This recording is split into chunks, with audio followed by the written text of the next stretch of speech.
Not too much. And welcome back. The San Francisco Asian American Film Festival is a big part of the cultural calendar in San Francisco, and it is but part of the work of the Center for Asian American Media. And we're going to learn all about that today with Masashi here. Thank you so much for coming. Thank you for having me.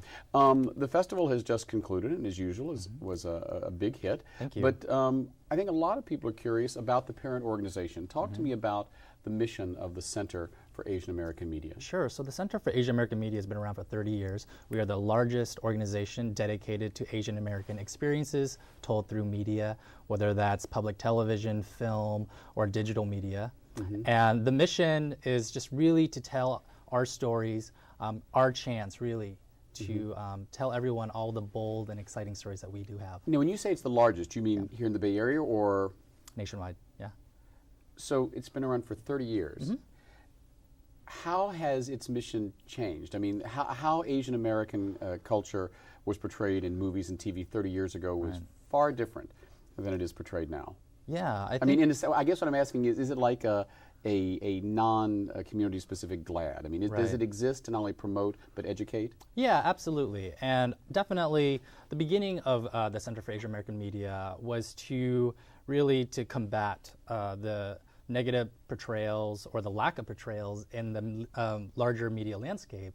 And as we're now 30 years later, it's definitely changed, and now we're really focused on what are innovative and exciting and cutting-edge ways of storytelling. There are new stories, there's always new issues that are plaguing our communities, so that's always something that's part of our films. But then also the mission of the Center for Asian American Media, or CAM, when the media changes, we change, right? So now we have digital media, which is something that wasn't part of the initial plan, but now we have our original digital media projects that we do, and we push the Asian American experiences through digital media, online, and different types of media forms. So do you consider the whole explosion of social media part of the mission of CAM?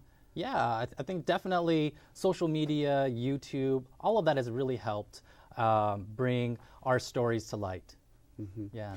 The portrayal of any quote-unquote American experience that wasn't white, male, middle class, up until about the 60s or 70s was pretty non-existent. Right.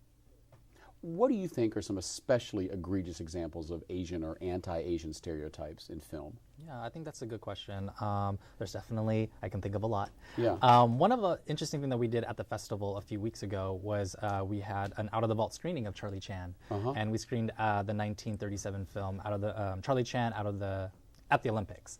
And it was an interesting time because we talked about not only who the real Charlie Chan, who was based on a real detective, who he was, but also we talked about the stereotypes and this iconic figure in Hollywood and how the Asian American community now is looking at that character. And I think it's an interesting point because in Hollywood they're talking about possibly remaking it. There's some buzz about that. So it's a critical moment for the Asian American community to look back to make sure what issues did we have with that character, and just to make sure that doesn't happen this time. Well, and I would imagine one of the issues was not only maybe the stereotypical portrayal, but the fact that this was a non-Asian actor portraying Charlie Chan.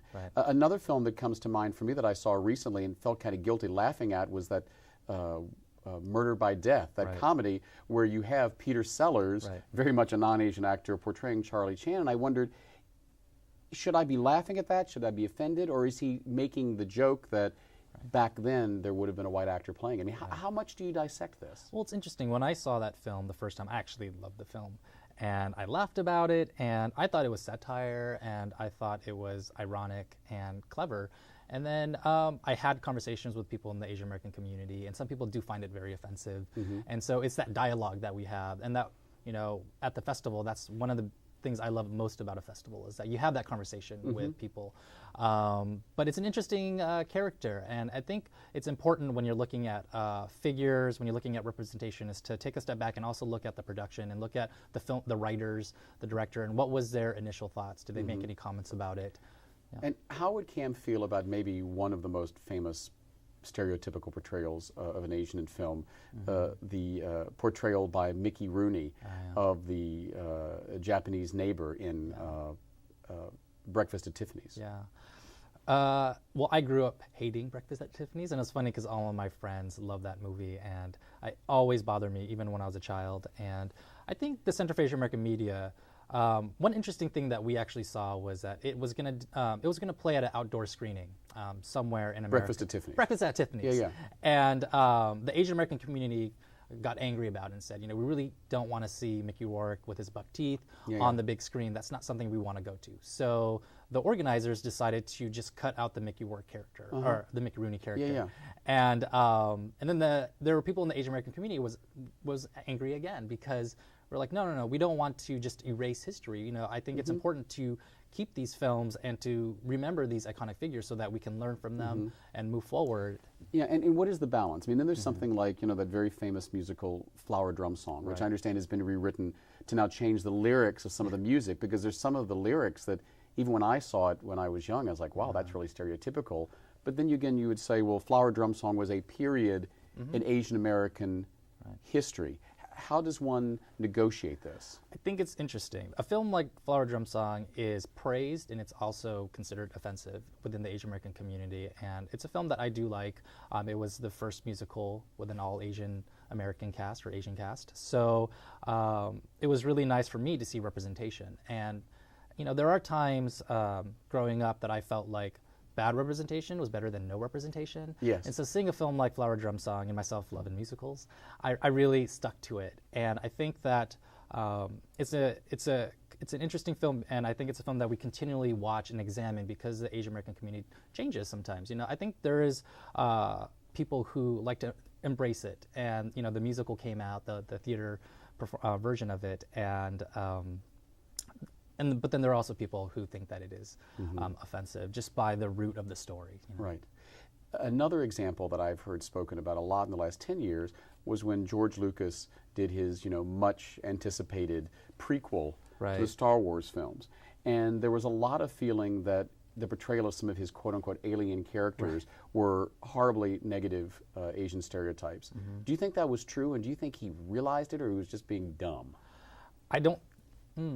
My personal opinion is I don't think that it was anything that was too intentional. But I do feel that when you're looking at a film as big as Star Wars, you definitely dissect things like that. And when you're a minority, and when you're a minority within a minority, myself being a queer Asian American person, you definitely see different characters. And if it's an animated film, if it's a film with CGI, you look at these people as if they are people. And so that's how it translates. And so when I see someone with an offensive, I consider an offensive Asian accent. Yeah, I mean, when you heard that character in Star Wars, I assume you saw the film. Yeah. When you heard it, did you just go, what?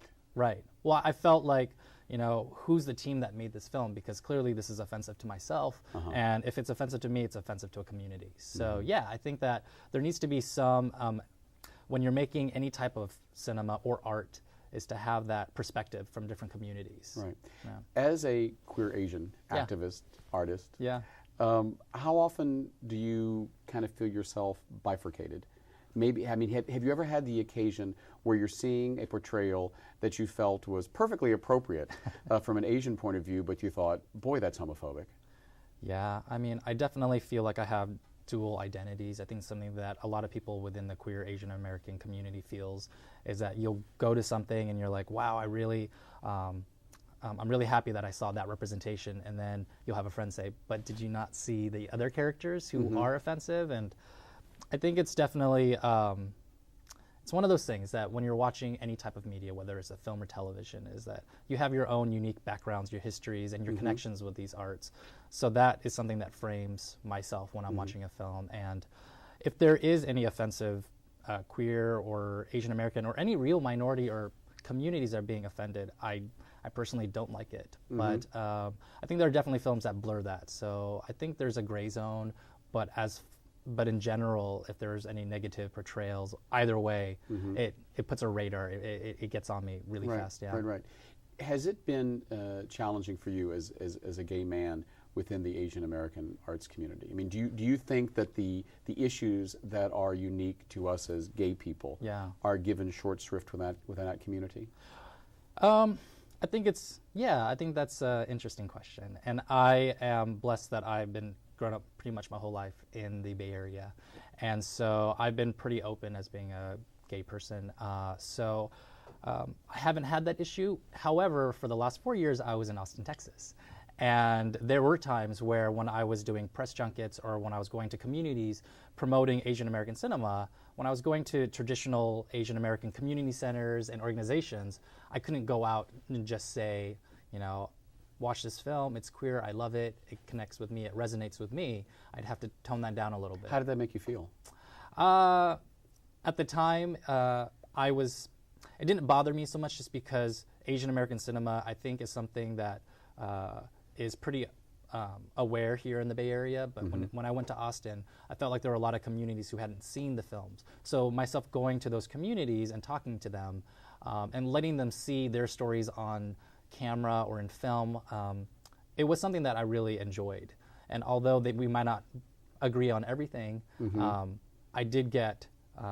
I was happy that I was still connecting with communities that may not have the same opinions, but also that they get to see their own stories, their own unique stories that they would not see in the theater without a festival like myself. Right, but you didn't come across any overt homophobia in Austin. Not really. Yeah. I mean, everything that happened in Austin was very subtle. I mean, I had a strong community base around me. Right. So nothing that I can... Great. Yeah. In our closing moments, what's the website if people want to learn more about the Center for Asian American Media? Yeah, if you want to learn more, it's CAMmedia, the CAAMEDIA.org. Great. Thanks so much for speaking with us. Thank you. We've been learning about the work of the Center for Asian American Media and the San Francisco International Asian American Film Festival. I'm David Perry. You've been watching 10%.